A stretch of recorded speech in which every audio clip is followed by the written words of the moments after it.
Hola, bienvenida y bienvenidos a un nuevo episodio de Podcast Ciclismo Evolutivo. En el día de hoy contamos con Antonio Campos, un alumno de Ciencias del Deporte que ya ha terminado el grado y además ha hecho el máster en alto rendimiento en deportes cíclicos de la Universidad de Murcia. Con él vamos a hablar de algunas cosas que ha realizado en los trabajos de fin de grado, algunos datos y metodologías de trabajo con el equipo Movistar Team.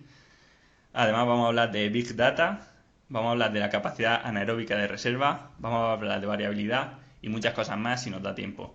Buenos días, Antonio. Muy buena, Manu. Bueno, cuéntanos primero un poco sobre tu carrera. Has hecho ciencias del deporte, pero tú no eres de Granada, ¿no? No, no, soy un chico de Jaén que eso, fui a Granada a hacer ciencia del deporte porque, bueno, la verdad que el ciclismo allí con Mikel y tal se da muy bien la asignatura, se aprende mucho. Y nada, y después de eso he estado becado con él, con Mikel en el equipo en Movistar, a la vez que estaba haciendo el máster de alto rendimiento en Murcia, de deportes cíclicos, porque como era semipresencial lo podía compaginar. Has hecho el máster el mismo año que terminaba el grado.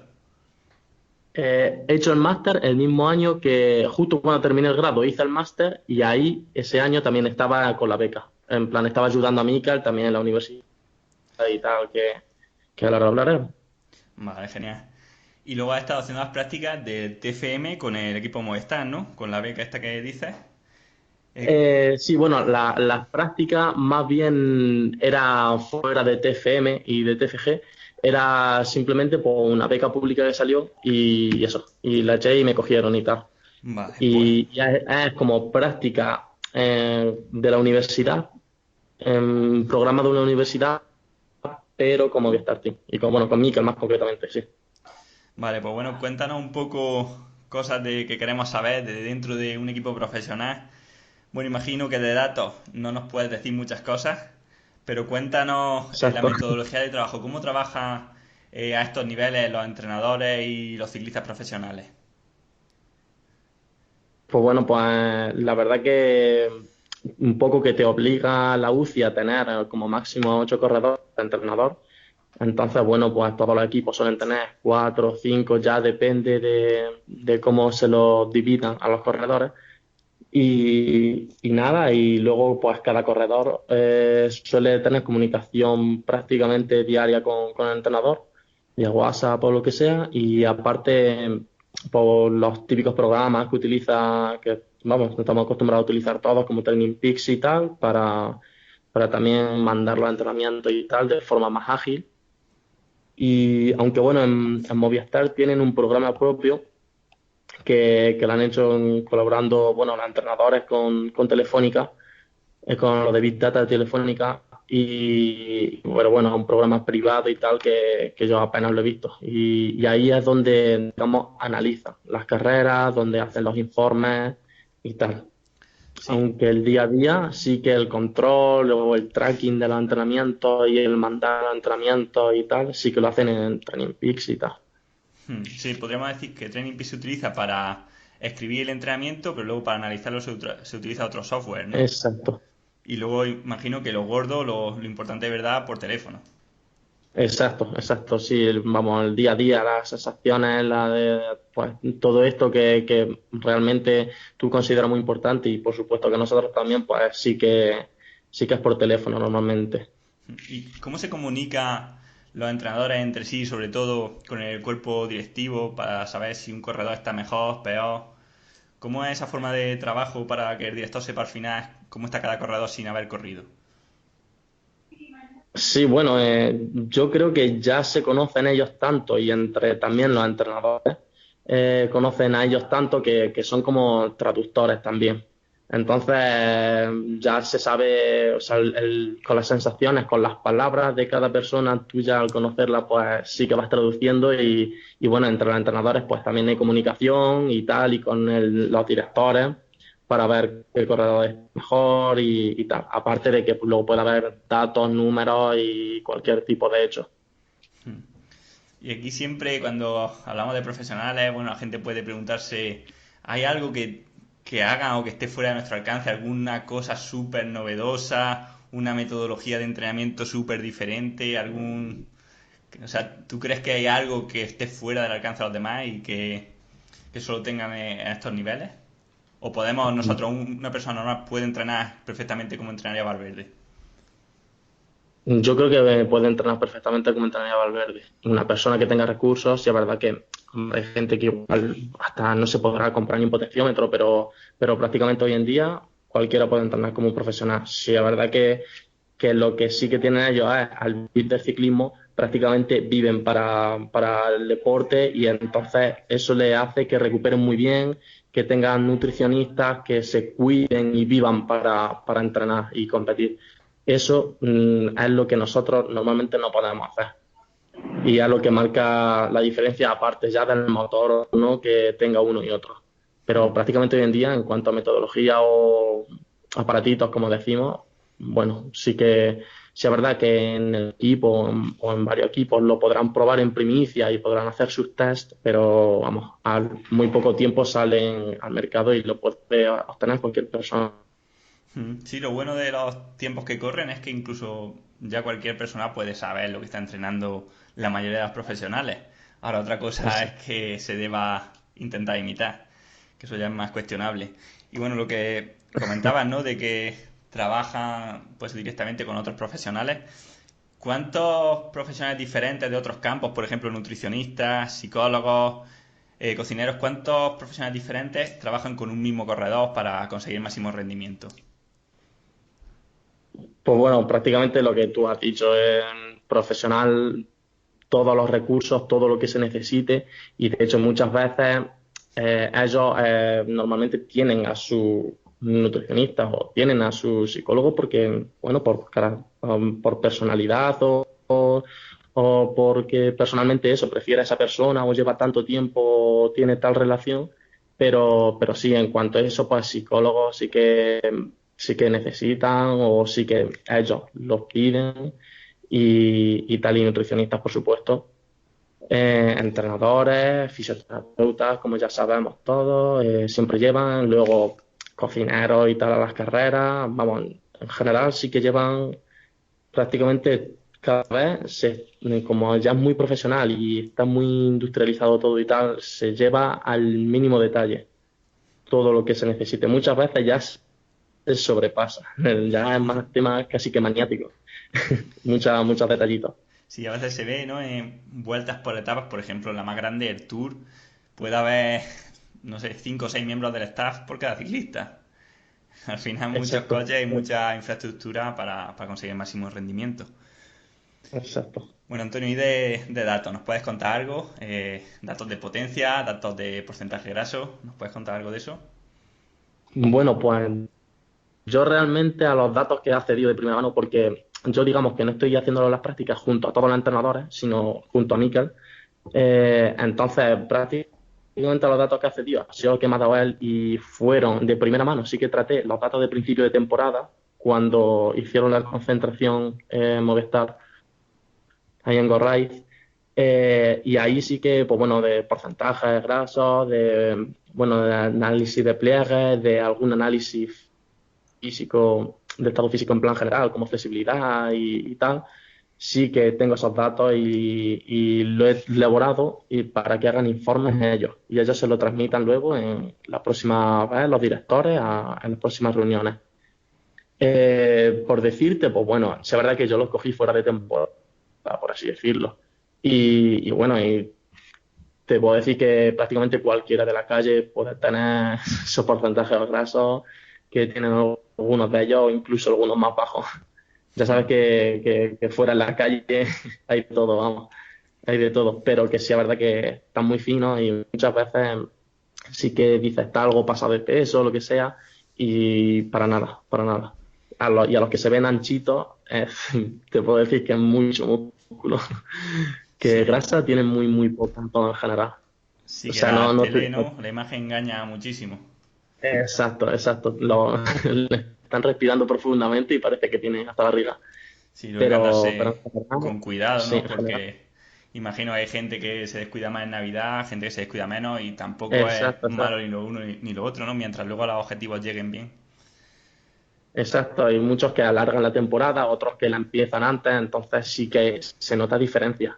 sí que se nota diferencia de ahí. También es muy curioso observar en el análisis de pliegues, cuando mides los diámetros y los perímetros y tal, si ha habido lesiones, como en el caso de Valverde, que tuvo una lesión muy grave en la pierna, o este tipo de lesiones así que ha tenido muy parado a algún ciclista mucho tiempo, sí que puede haber grandes dismetrías o grandes problemas que, por ejemplo, ahí se empiezan a tratar ya.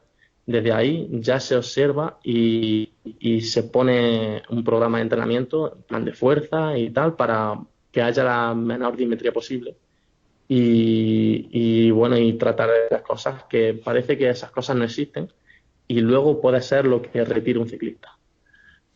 Y luego otra cosa también muy curiosa, comparar al equipo de los chicos con el equipo de las chicas.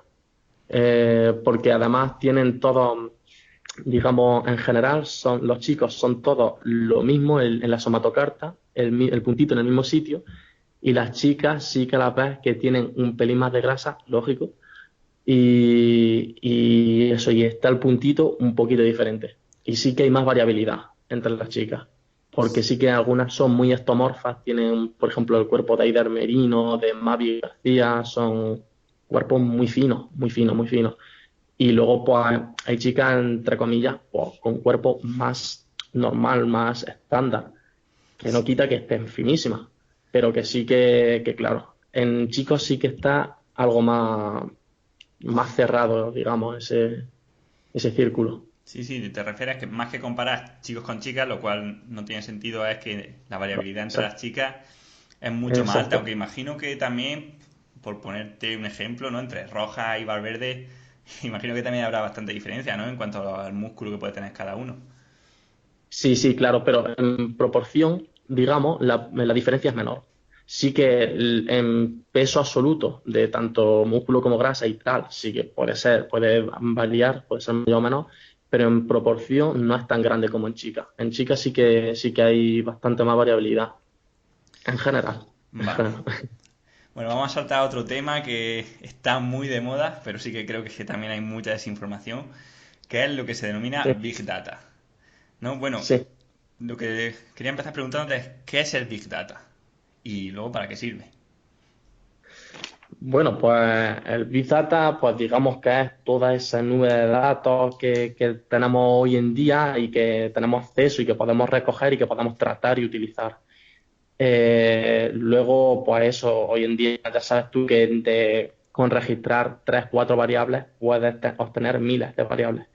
Y bueno, y ya te estoy hablando de cada segundo hasta años de información de muchas personas y lo que se suele utilizar es bueno, para observar comportamientos o tendencias e intentar anticiparse a las cosas, aparte bueno, de registrar rendimientos digamos, medir y comparar. Lo que pasa que sí es verdad que hay mucha desinformación, sí es verdad que hay mucha mala utilización y se compara peras con limones. Y claro, no se puede comparar peras con limones. Incluso no se puede comparar peras con peras si una es de Navarra y la otra es de Noruega.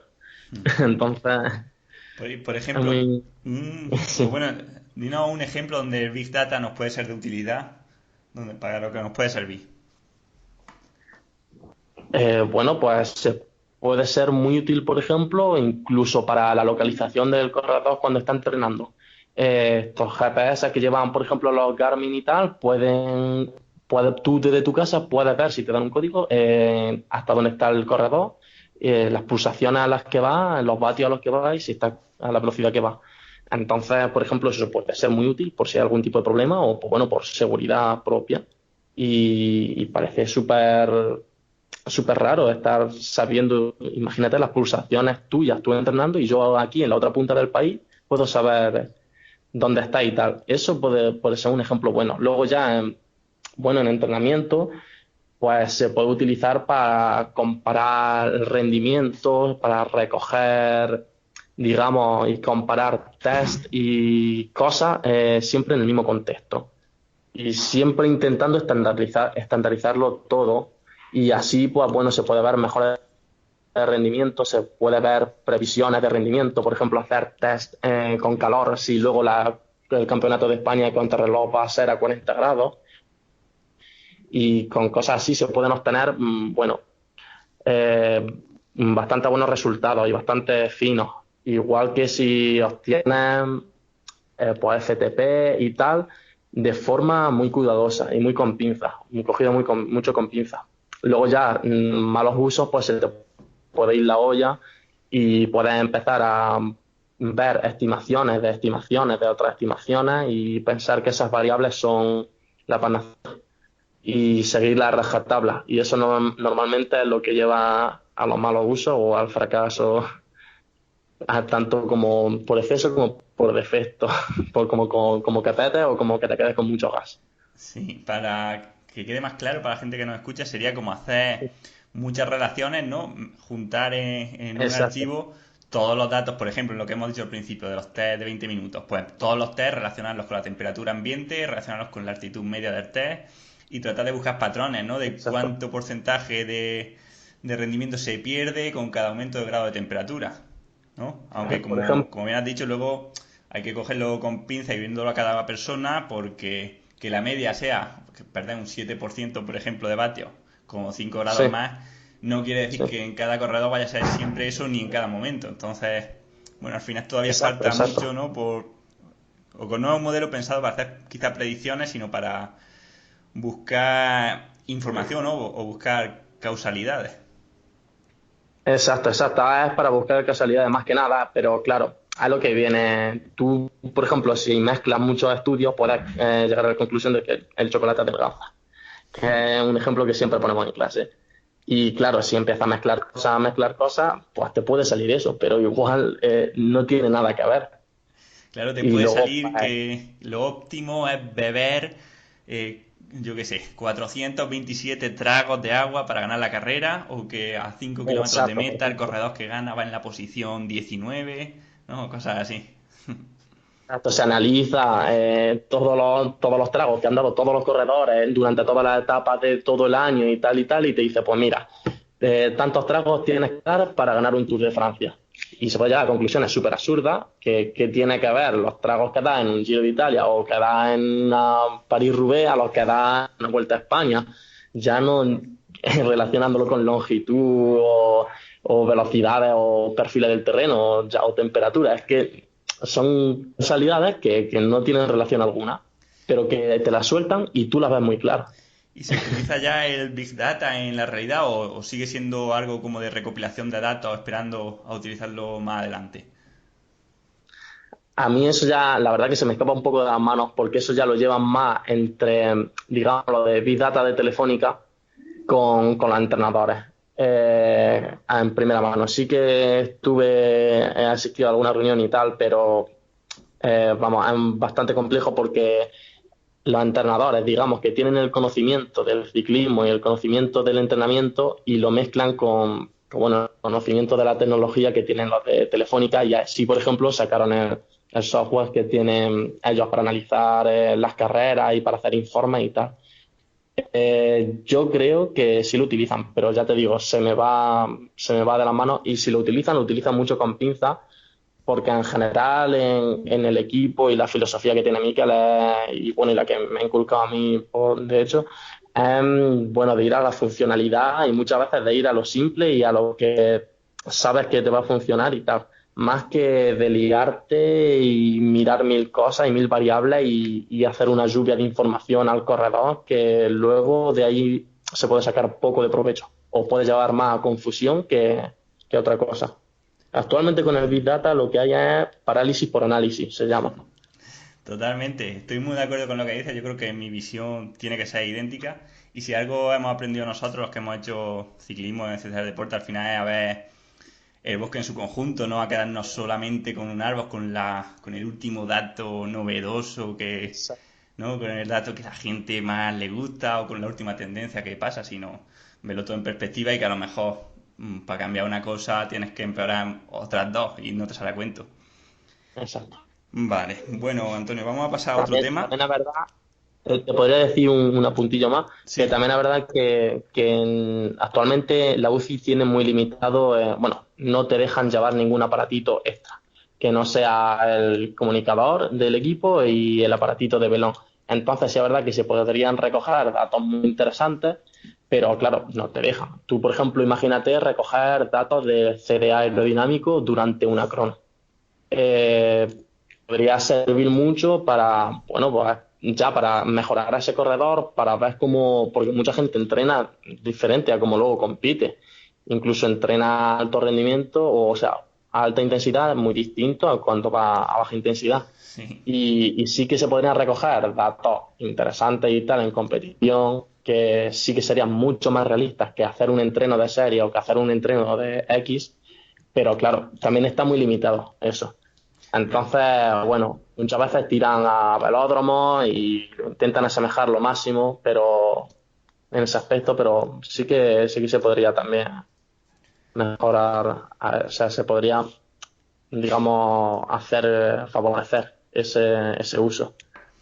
pero yo también lo veo como con estrategias así, podría ir director desde el coche diciéndole al corredor, échate, recuerde más del viento, que te va dando un poco, ponte Exacto. el quinto en la fila en vez del Claro, cuarto. claro. Sí, sí, sí. No, pero lo pongo como ejemplo. Yo, por ejemplo, no estaría a favor de eso.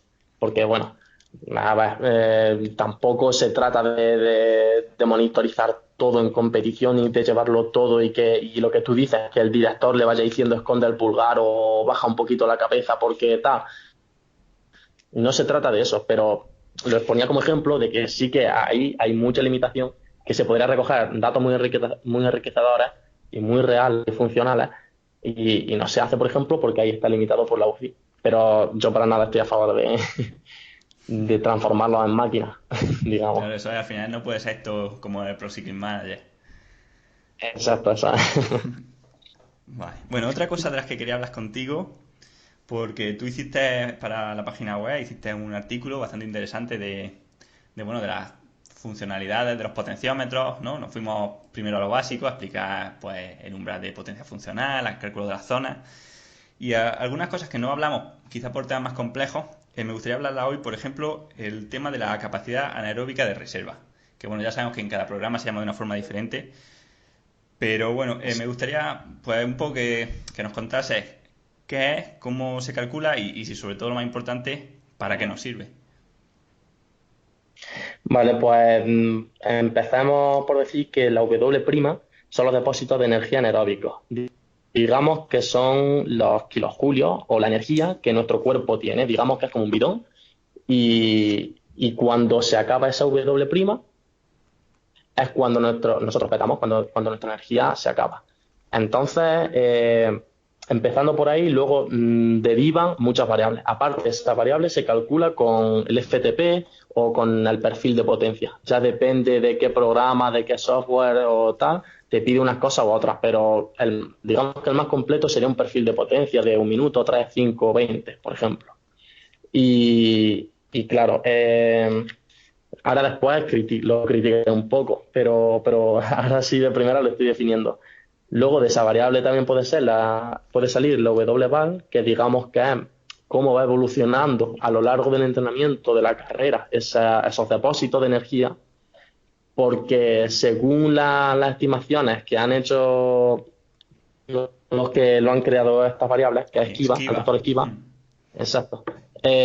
Según sus estimaciones y sus cálculos, por debajo de potencia crítica, que es lo identifica con FTP, con nuestro FTP, por debajo no gastamos estos depósitos y encima empezamos a gastarlos. Entonces, digamos que sería una ecuación, digamos que cuanto más por encima vayamos de FTP, más rápido lo gastamos, cosa que es muy lógica. Y si vamos un poquito por encima de FTP, pues se irán gastando muy poquito a poco. Entonces, de primera, así como de primera vista, puede ser súper útil y lo podemos ver, claro, o sea, imagínate, es como tú has dicho antes, como el Pro Cycling Manager. Tiene una barrita y cuando se le gasta, el corredor pues peta y ya no puede más.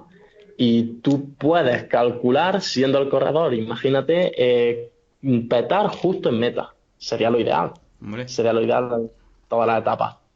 Pero claro, de aquí sí que salen varias variables, como esto, la W-val que ya he dicho, por ejemplo, otra variable es la tau, que es el índice de recuperación, el tiempo que logramos hasta, o sea, el tiempo necesario hasta recuperar 100% los depósitos, por simplificarlo mucho, porque luego esto te trae muchísimas ecuaciones.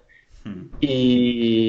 Y bueno, sí que esto es súper novedoso, súper parece mágico y parece tal, pero al fin y al cabo nosotros no somos máquinas y los corredores no son máquinas y esto depende de muchísimas cosas, porque es lo que he dicho antes, es una variable que es una estimación de otra estimación de otra estimación, de un día en concreto. Entonces, claro, tú estás calculando la W', que la estás calculando sobre un perfil de potencia, que es una estimación de lo que tú lograrías esos días, porque, por ejemplo, los 20 minutos te está estimando una hora, por decir. Y luego de ese día en concreto, de cómo te encuentras ese día, de ese contexto, esa temperatura, si has comido, si has salido menos sin comer, si tal. Entonces, al fin y al cabo, una variable que puede ser que mucha gente cartesiana, por así decirlo, se lo toma al pie de la letra y es prácticamente imposible hoy en día medirlo y muy, muy, muy, muy, muy difícil afinarlo, ir fino. Mm. Entonces, bueno, yo te diré que en el equipo, en carrera no se utiliza y se ha utilizado, pero simplemente para concienciar a los corredores de que si te pasas de cierto tiempo por encima de ciertos vatios, peta. Y digamos como a ayudarle a conocerse a sí mismo. Porque sí es verdad que hay muchos corredores que incluso llegan y tampoco se han achuchado del todo, o se han exprimido día a día del todo, aunque parezca increíble. Hay algunos corredores que hay que apretar las tuercas. Luego hay otros muy sacrificados que prácticamente etapa por etapa, vamos, se lo dejan todo, aunque no les toque.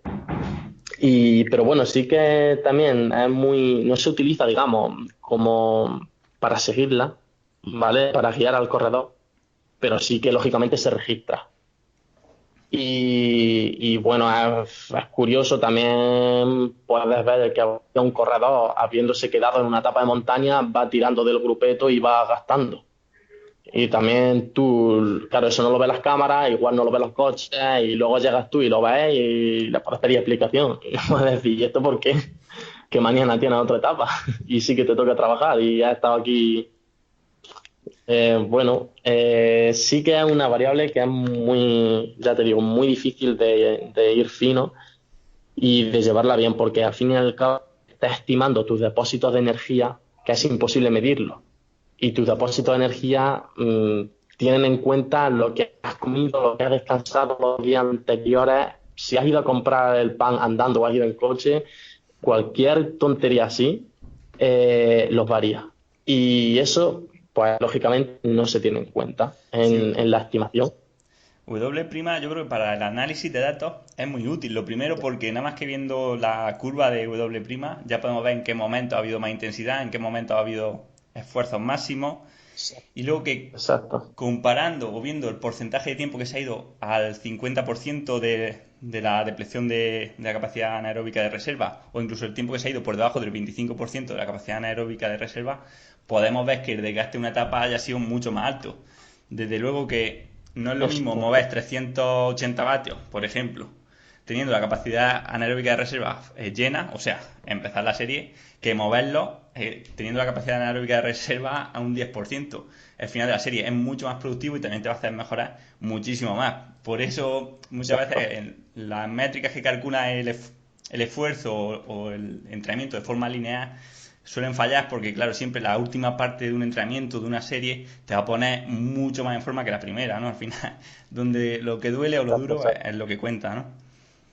Y luego ya aparte el gran fallo que tiene, que ya si lo ves desde un poco más lejos, es durante una etapa no tiene nada que ver tu FTP cuando sales, que está muy relacionado a lo que tú dices, a tu FTP cuando estás subiendo el último puerto. Imagínate una etapa de alta montaña. Claro. Entonces, es muy curioso que tú puedas estar en la primera etapa, o sea, en el primer puerto de montaña, yendo fuerte y tal, y tu W', pues es lógica, que va bajando cuando toca, ves que tal, que va recuperando cuando toca y lo ves todo lógico. Pero en el último puerto de montaña, pongamos que tienes 400 vatios de FTP y en el último puerto de montaña vas a 350 y lo vas subiendo y acabas petando y es que ya no puedes más y tu RPE es, aunque no acabes petando, tu RPE es de no puedo llegar a los 380 vatios ponga por ejemplo ese caso, y ves que tu W' está al 100%, porque vienes de bajar el último puerto de montaña y has recuperado y tal, y no lo habías gastado al máximo anteriormente,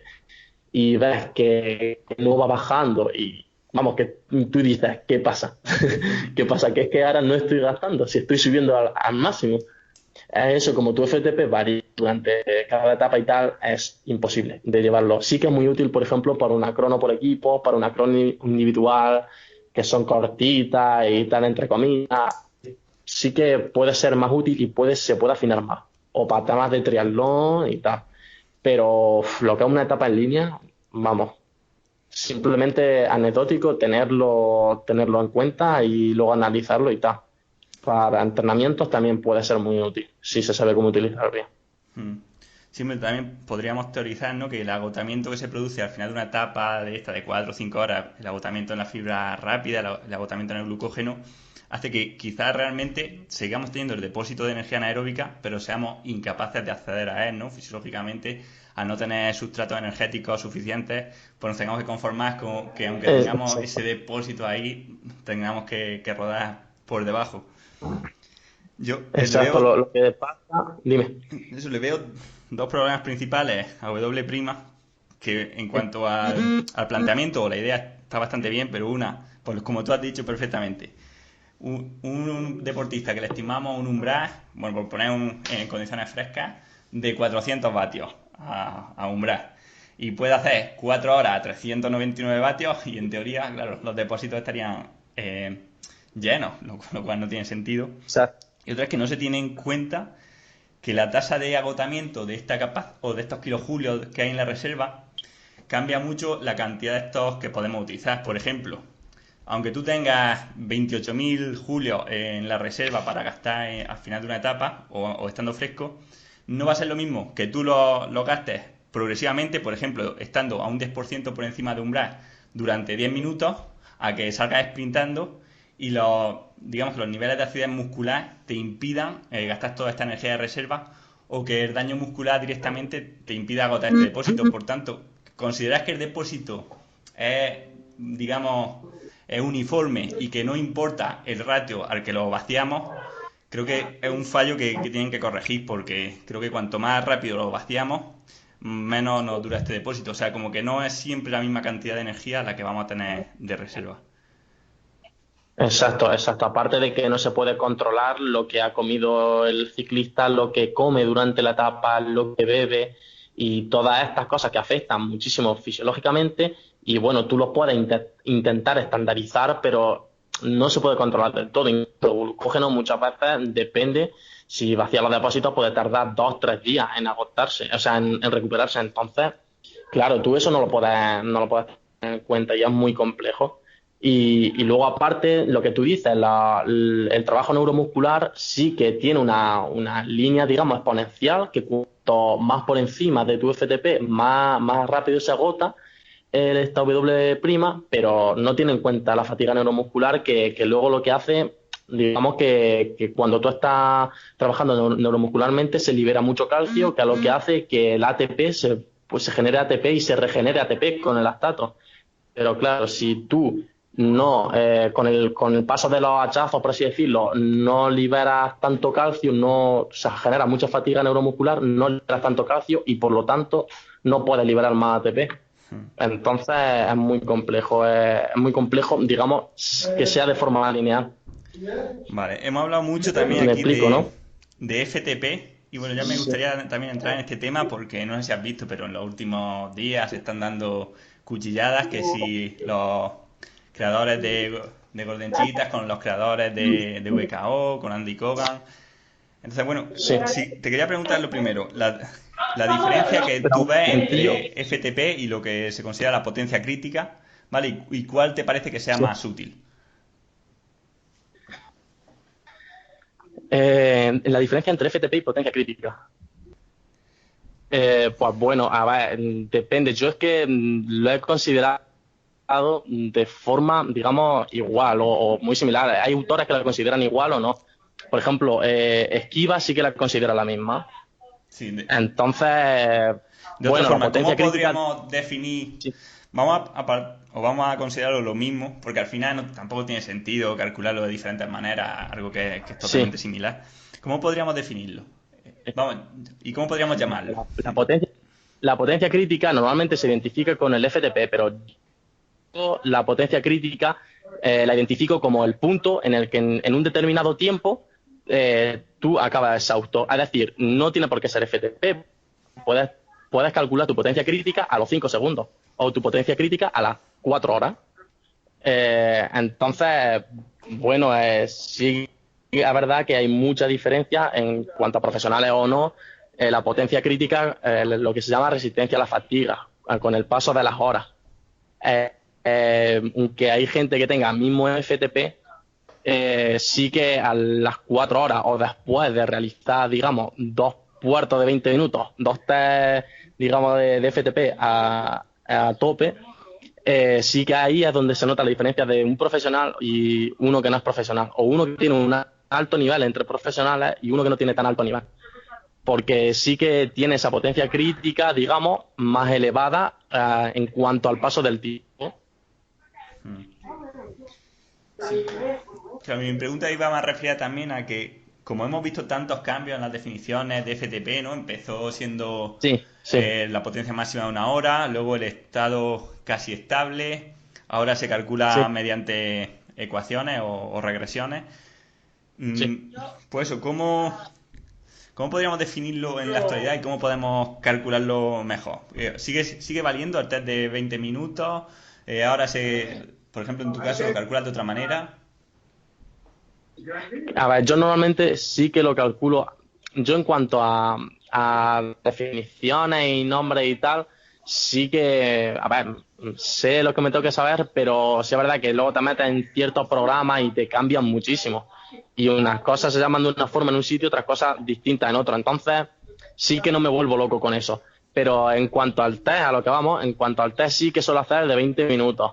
En Movistar, por ejemplo, hacen muy pocos test, muy pocos. Al principio de año tienen que hacer un incremental escalonado con consumo de oxígeno, o sea, con intercambio de gases, pero porque es obligatorio por la UCI, de que lo hagan todos los Sí, corredores. en plan de Y salud, ¿no? luego, sí, y luego que es test FTP como test, hace muy pocos. Normalmente se saca de competición. Yo sí que utilizo el de 20 minutos. Sí que hay gente que utiliza de 5 minutos, incluso de 3, he visto. Nosotros, por ejemplo, este año en la universidad probamos, hay una práctica en la que hacemos Wingates, Mm. y en esa práctica algunos probamos hacer el test de 3 minutos, que hay un protocolo que dice que si haces 3 minutos al máximo, empezando con un Wingate y arrastrándolo a los 3 minutos, los últimos, creo que eran 30 segundos, la potencia media de los últimos 30 segundos, creo que eran 30, no sé si me confundo. Sí, Tiene una cada correlación. uno, al final cada uno ha buscado su forma de estimar el umbral. Lo que pasa que, claro, si ya es de 20 minutos es una estimación, pues de 3 Claro, minutos con los 30 primeros segundos a muerte, pues claro, el margen de error siempre va a ser aún mayor. exacto. La tendencia es siempre, por ser práctico, a cortar los tiempos, a que, vamos, yo en el máster, por ejemplo, he escuchado que yo hago test de 20 minutos y algunos deben decir, ¡fua! Pues madre mía, qué tortura le haces al ciclista. Y, o sea, yo también pienso, joder, siempre que lo haga motivado, siempre que haya ganas de test, siempre que lo tenga psicológicamente, digamos, que él acepte el test y que tenga ganas de hacerlo y que tenga ganas de exprimirse, para adelante. O sea, no, la mayor limitación de estos tipos de test es psicológica. Pues Y sí. vamos, o sea, no te puedes quejar de hacer 20 minutos a tope cuando luego en competición estás haciendo muchísimos más y con mucho más estrés y pendiente de muchos más estímulos. Sí, a veces lo que da miedo es Entonces, la palabra, ¿no? yo El test. Eso, ya nada más que saber eso da miedo. Entonces a veces se puede cambiar diciendo, que mira, vamos a muchas hacer veces, un por segmento ejemplo, de Strava y que tenga una eso duración es, pues, aproximada, porque tampoco hace falta, ya con las herramientas que tenemos, la verdad que tampoco hace falta que sean 20 minutos claro. exactos, ¿no? Exacto, ya lo metes en Golden Cheetah o WKO, ya que es lo que cada uno utilice y con el perfil de potencia que te da, pues, puede hacer un test de 25 minutos que tiene una correlación de 0,9999 con los 20 minutos, igual que si haces con uno de 17. Mm. Entonces, yo, por ejemplo, hoy sí que he recibido la información de un corredor que entreno que ha hecho un test de subiendo el Duque, que es muy famoso allí en Granada. Y bueno, subiendo el Duque, pues tiene bastante más de 20 minutos, tiene algunos más de 20 minutos, ya depende del corredor, del nivel. Hombre, si no tiene Pero más de 20 minutos bueno, ahí. claro, claro. No, no, no, sí, sí.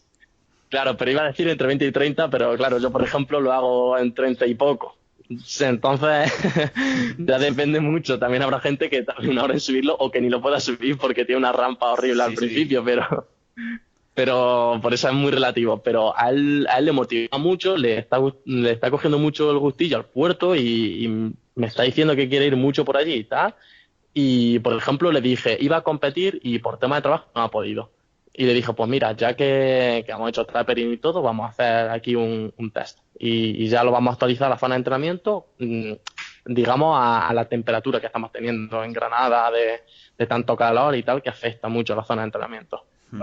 Y entonces, pues, ha hecho el test ahí y bueno, ya está. Tú lo metes en cualquier software de estos y vamos, tiene una correlación muy alta y no hace falta hacer 20 minutos exactos, no hace falta meterle la tensión al corredor o al ciclista de que hoy un día de test, de qué tal. Se lo puedes camuflar o le puedes decir, oye, hoy, como a mí, que me estaba pidiendo subir el puerto a tope, que quería muchas ganas, que había estado haciendo series, que había tal y que le encantaba y que antes no le gustaba nada y le he dicho, pues mira, súbelo a tope, marca tu mejor tiempo y ten ahí una referencia para futuro.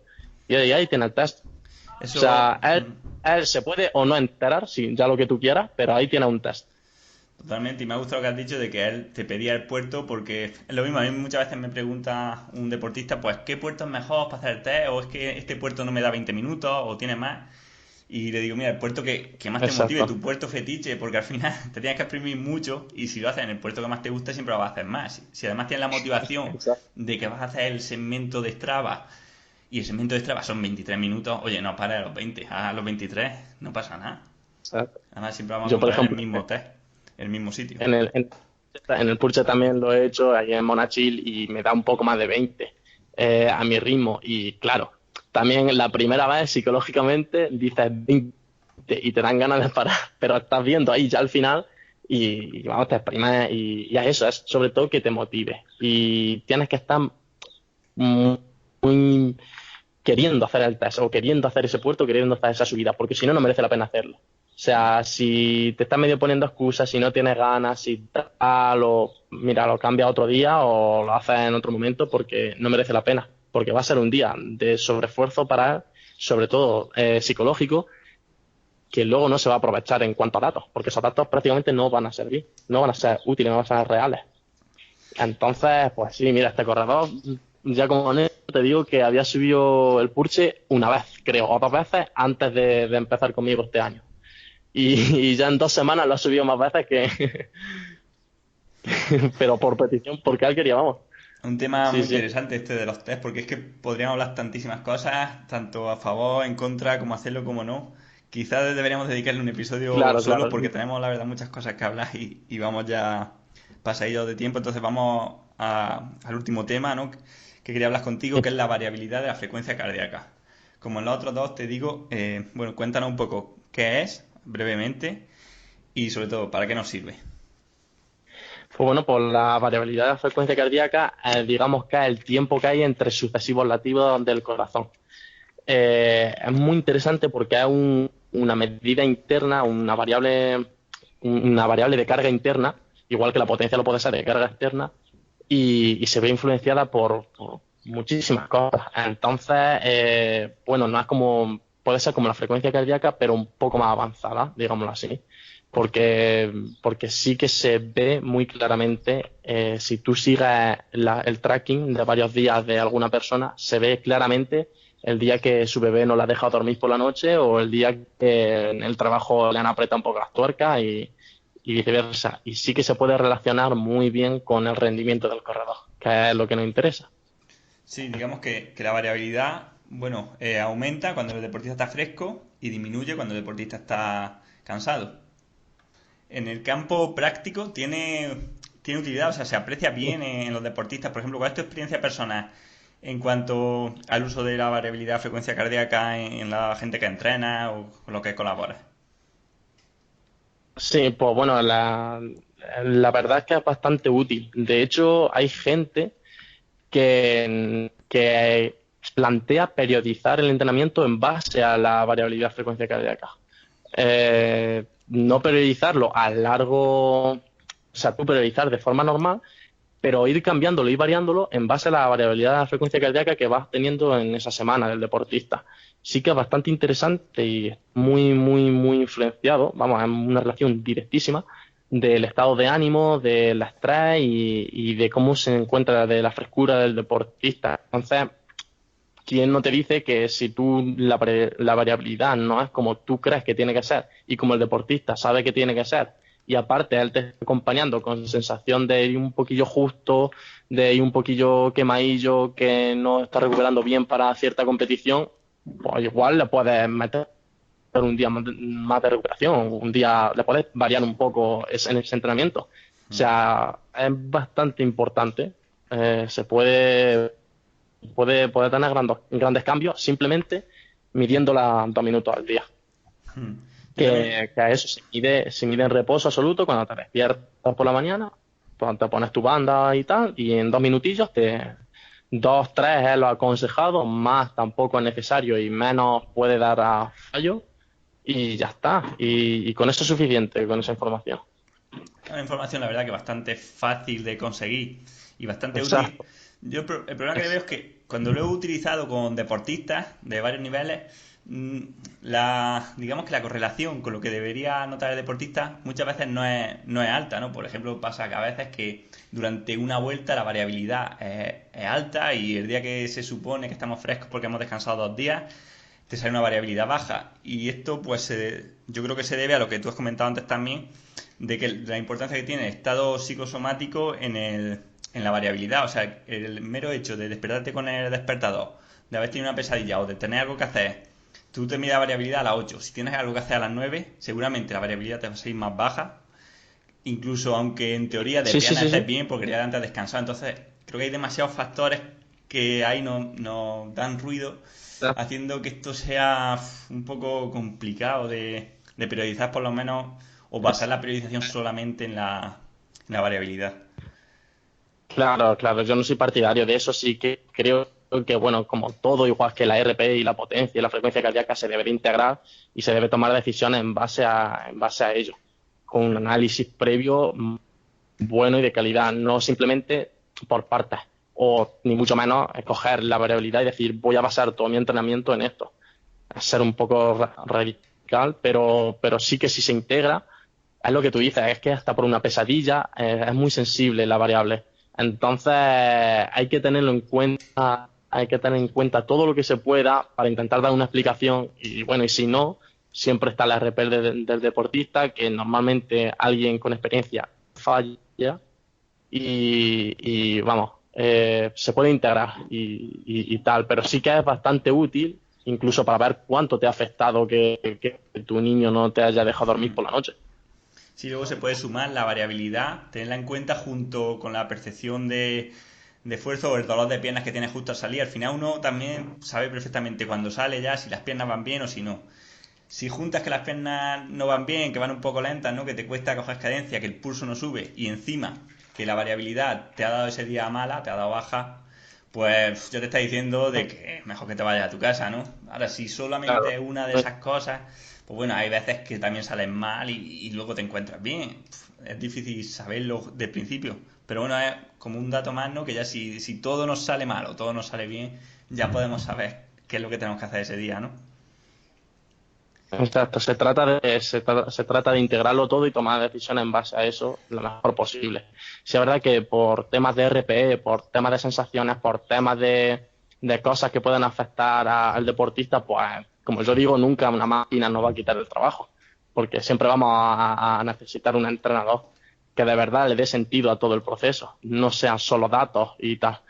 En cuanto a eso, sí es verdad que hay que tenerlo todo en cuenta. Y muchas veces, por ejemplo, en Movistar, lo que se suele hacer en grandes vueltas es tener en cuenta la RP al acabar la etapa de dureza que se le pide después, porque si no puede estar muy influenciada por los últimos minutos, la RP de dureza de la etapa, la RP de recuperación al día siguiente y luego ya la variabilidad o no, ya dependiendo de deportistas, competiciones, de tal, porque hay gente que le flipa probar cosas nuevas, le flipa que le explica y tal, y hay gente que te dice, no, yo prefiero ir más un poco, está bien los datos y tal, pero, pero no prefiere ser el pionero en nada. Sí, Entonces, sí, bueno, totalmente. es como todo, pero normalmente es eso lo que se suele registrar, el RP de etapa de dureza y RP de descanso, con eso tienes ya buena información de mucha calidad. Vas viendo el tracking de días, vas viendo su W', vas viendo su esfuerzo, las imágenes en carrera y tal, y todo tiene un sentido. Y se sabe más o menos cuando uno está bien y cuando otro está mal. Totalmente. Incluso se pueden medir más cosas.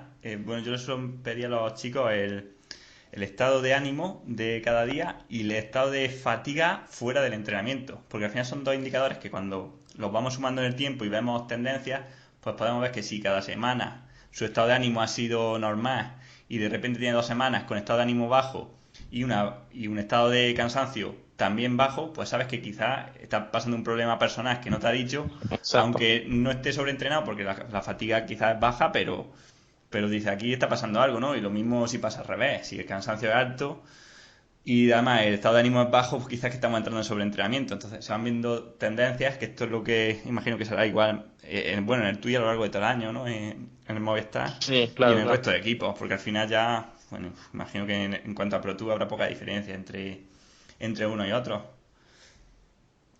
Vale. Mm, Exacto, cada uno, bueno, tiene su entrenador, su metodología, pero hay poquita diferencia en cuanto a utilización de cosas y tal. Vale, Mm. Antonio, pues ha estado interesante. La verdad que hemos hablado de muchas cosas. Quizás teníamos que haber hablado de menos y profundizar más, pero bueno, lo dejamos pendiente Sí, para otra entrevista si la gente lo pide. sí, Entonces, pues nada, que muchas gracias por estar con nosotros y nos vemos. Nos vemos muchas por la gracias a nada y ti. nos vemos por el podcast. Exacto, muchas gracias a ti y encantado. Y si alguna vez surge otra entrevista, por supuesto, de lo que tú quieras.